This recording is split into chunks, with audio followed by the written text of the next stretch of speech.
بسم الله الرحمن الرحيم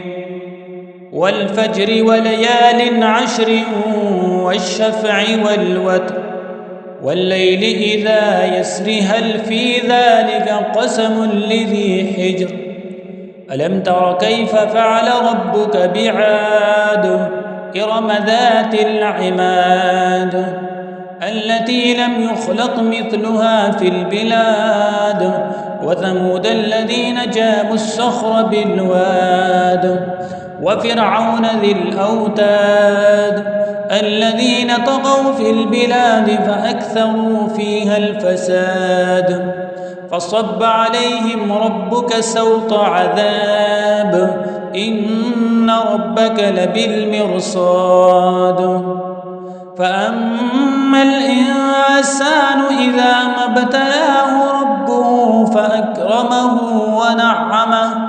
فيقول ربي أكرمن وأما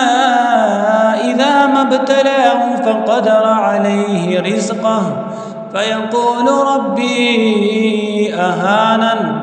كلا بل لا تكرمون اليتيم ولا تحاضون على طعام المسكين وتأكلون التراث أكلا لما وتحبون المال حبا جما كلا إذا دكت الأرض دكا دكا وجاء ربك والملك صفا صفا وجيء يومئذ بجهنم يومئذ يتذكر الإنسان وأنى له الذكرى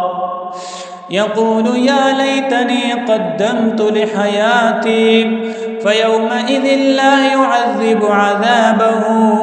أحد ولا يوثق وثاقه أحد يا أيتها النفس المطمئنة ارجعي إلى ربك راضية مرضية